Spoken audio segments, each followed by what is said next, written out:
Salam damai Tuhan kita Yesus Kristus selalu beserta kita. Saudara-saudari yang dikasih Tuhan, pada hari ini, hari Minggu biasa pekan yang ke-20, gereja mengundang kita semua untuk merayakan perayaan Santa Perawan Maria diangkat ke surga. Perayaan ini sesungguhnya itu dirayakan pada tanggal 15 Agustus. Namun, perayaan ini kita rayakan pada hari Minggu hari ini dengan tujuan bahwa ini adalah perayaan hari raya besar, supaya semua umat yang merayakan, yang datang ke gereja, dapat merayakan bersama-sama perayaan kudus ini. Kenapa? Kalau perayaan tanggal 15 Agustus itu jatuh pada hari Senin, dan kita akan bertanya, seberapa banyak orang yang akan mempunyai waktu untuk datang merayakan perayaan yang sangat besar ini? Ya. Hari Raya Santa Perawan Maria diangkat ke surga. Maka gereja berkehendak baik supaya perayaan ini dirayakan oleh seluruh umat Allah yang datang pada hari Minggu. Saudara-saudari, dengan perayaan ini kita semua diingatkan bahwa kita mempunyai satu harapan untuk bersama Bapa di surga. Hari ini kita semua akan mendengarkan firman Tuhan dari Injil Lukas bab 1 ayat 39 sampai 56. Mari kita mendengarkan firman Tuhan. Inilah Injil suci menurut Lukas. Beberapa waktu kemudian berangkatlah Maria dan langsung berjalan ke pegunungan menuju sebuah kota di Yehuda. Di situ ia masuk ke rumah Zakaria dan memberi salam kepada Elisabet. Dan ketika Elisabet mendengar salam Maria, melonjaklah anak yang di dalam rahimnya, dan Elisabet pun penuh dengan Roh Kudus. Lalu berseru dengan suara nyaring, diberkatilah engkau di antara semua perempuan, dan diberkatilah buah rahimmu. Siapakah aku ini sampai ibu Tuhanku datang mengunjungi aku? Sebab sesungguhnya ketika salammu sampai kepada telingaku, anak yang dalam rahimku melonjak kegirangan. Dan berbahagialah ia yang telah percaya, sebab apa yang dikatakan kepadanya dari Tuhan akan terlaksana. Lalu kata Maria, jiwaku memuliakan Tuhan dan hatiku bergembira karena Allah Juru Selamatku. Sebab ia telah memperhatikan kerendahan hambanya. Sesungguhnya mulai dari sekarang, segala keturunan akan menyebut aku berbahagia. Karena Yang Maha Kuasa telah melakukan perbuatan-perbuatan besar kepadaku, dan namanya adalah kudus. Dan rahmatnya turun-temurun atas orang yang takut akan Dia. Ia memperlihatkan kuasanya dengan perbuatan tangannya, dan mencerai-beraikan orang-orang yang congkak hatinya. Ia menurunkan orang-orang yang berkuasa dari tatanya, dan meninggikan orang-orang yang rendah. Ia melimpahkan segala yang baik kepada orang yang lapar, dan menyuruh orang yang kaya pergi dengan tangan hampa. Ia menolong Israel hambanya, karena ia mengingat rahmatnya. Seperti yang dijanjikannya kepada nenek moyang kita, kepada Abraham dan keturunannya untuk selama-lamanya. Dan Maria tinggal kira-kira 3 bulan lamanya bersama dengan Elisabet, lalu pulang kembali ke rumahnya. Demikianlah sabda Tuhan. Terpujilah Kristus. Saudara-saudari yang dikasihi Tuhan, dalam perayaan Maria diangkat ke surga hari ini, Gereja Katolik memberikan penghormatan khusus kepada Maria dalam perayaan Hari Raya Santa Perawan Maria diangkat ke surga.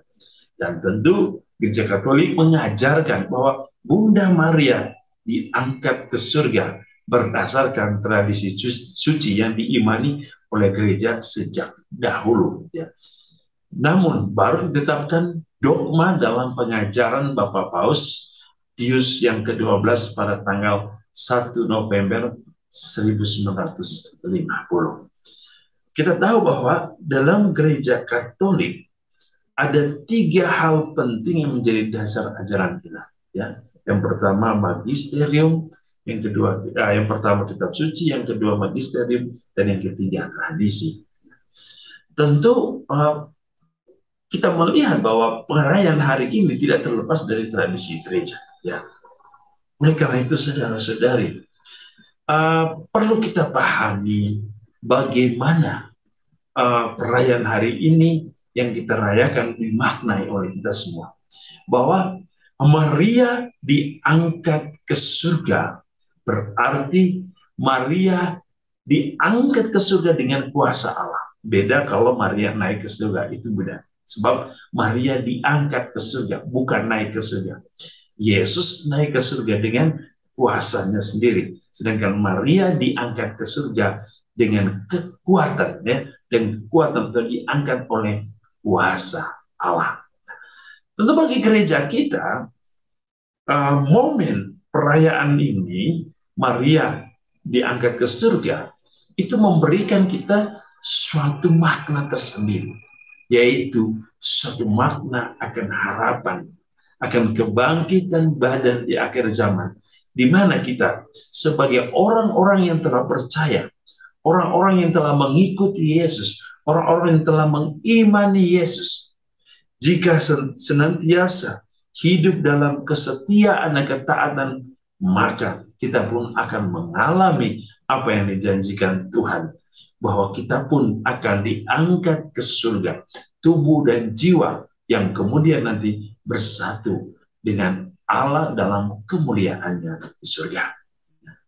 Maka saudara-saudari, perayaan hari ini itu memberikan kita sesuatu yang sangat bermakna bagi kehidupan iman kita, ya, bahwa Maria telah menjadi bunda gereja, dan menjadi bunda gereja, ia telah menunjukkan kepada kita bahwa ia adalah wanita yang terberkati, yang dipilih Allah untuk merawat, untuk menjaga, untuk melindungi, dan untuk terus menghantar kita kepada kesatuan dengan Allah di surga, di mana pada saatnya, pada akhir zaman, kita semua akan diangkat ke surga dalam kemuliaan jiwa dan badan, seperti Bunda Maria sendiri.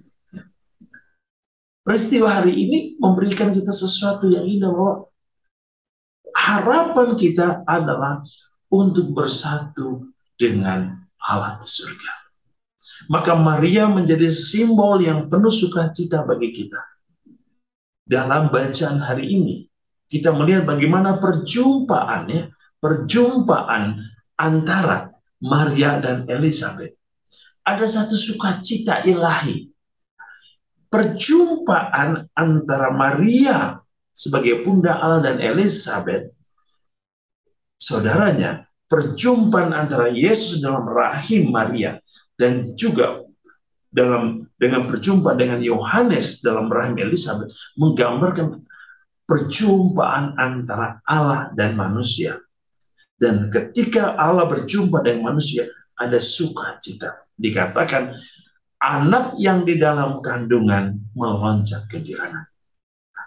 Bagaimana Elizabeth mengekspresikan anak di dalam kandungan yang melonjak kegirangan?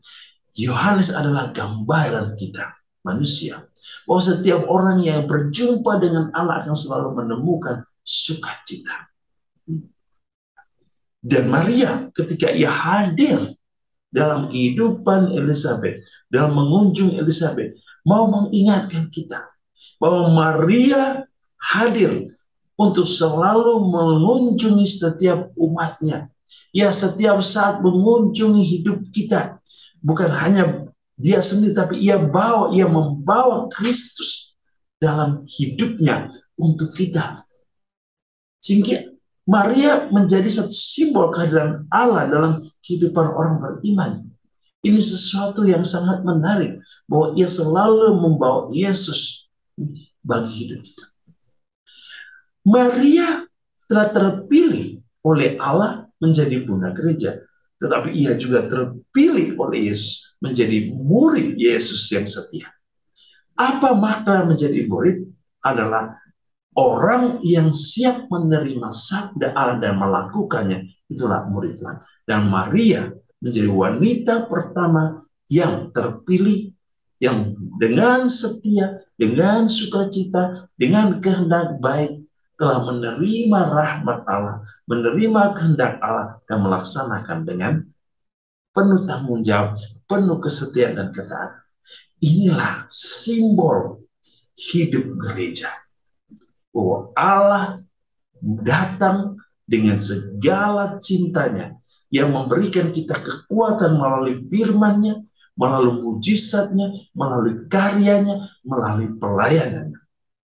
Seseorang yang menerima kehidupan Kristus dan melaksanakan, dialah yang menjadi saudara dan saudari di dalam Tuhan.